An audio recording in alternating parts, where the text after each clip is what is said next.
항공 분야, 세계 탄소 배출량에 의해서 3% 수준 사프, 수소 엔진 등으로 2050년 탄소 중립 목표 세계 항공산업이 2050년까지 탄소 중립을 달성하겠다는 목표를 세운 가운데 그 과정이나 방식에 대해서도 주목을 끌고 있다.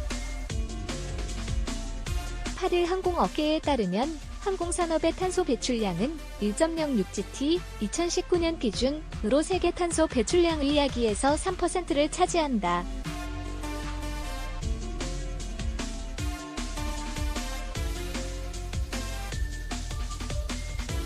지상 교통 배출량과 비교해도 1월 6일 수준에 불과하다.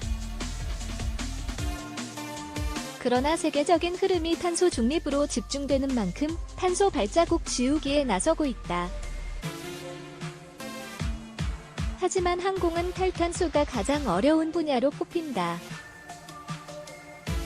신기술에 대한 규제가 엄격한 데다 대체 연료가 비싸기 때문이다. 항공기의 긴 교체 주기도 걸림돌이다. 무엇보다도 자동차, 선박과는 달리 무게에 예민해 동력계 변경이 어렵다.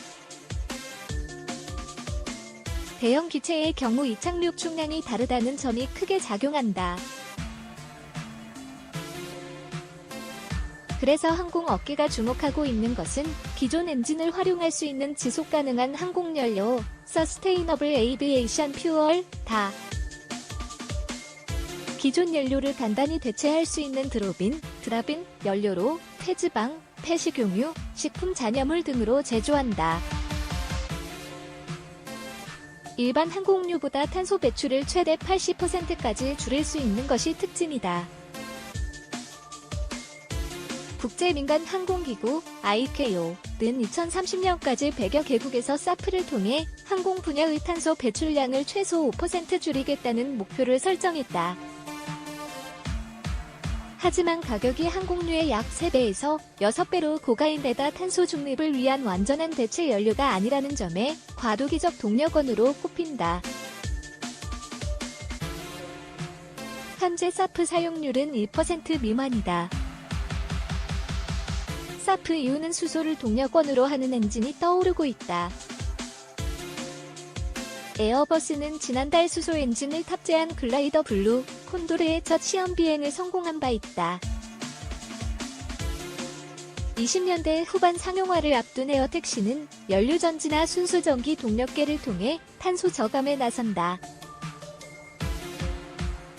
비연료 분야에서도 기대 효과는 미미하지만 탄소 줄이기 노력이 이어진다.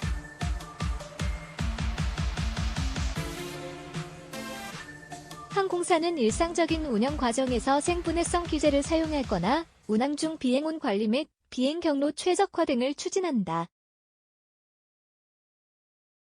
항로를 최적화할 경우 비행거리와 시간을 줄일 수 있어 이에 따른 연료 소비 저감 효과도 얻게 된다.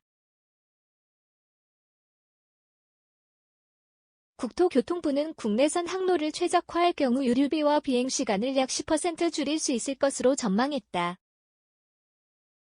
이 밖에 유럽에선 단거리 노선을 철도로 대체하는 방안을 추진 중이다. 정보 시각화 업체인 비주얼 캐피탈리스트에 따르면 이동수단 중 탄소 배출량이 가장 많은 것은 단거리 비행 255g CO2 EQKM으로 버스 105g CO2 EQKM의 2배, 기차 41g CO2 EQKM의 6배가 넘는다.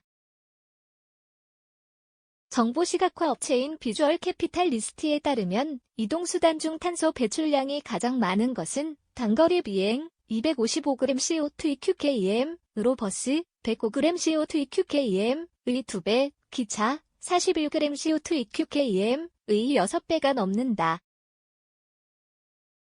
오스트리아, 네덜란드 등의 주변 국가도 단거리 항공편에 대한 규제를 강화할 예정이다. 국내 항공업계는 지난 9월 대한항공 207편 인천 LA 화물부터 사프를 시범 운항하기 시작했다. 정부는 운항 정보를 토대로 24년 사프 품질 기준을 마련한다는 보관이다. 구기성 기작 스튜디오의 도토타임즈.co.kr 하이빔 늘어나는 자동차, 줄어드는 인구 혼다코리아 CR-V 하이브리드에 EWD 투어링 추가 로터스, 450kW 초고속 충전 가능한 EV 충전 솔루션 선뷰 제네시스, 2024년 첫 신차는 G89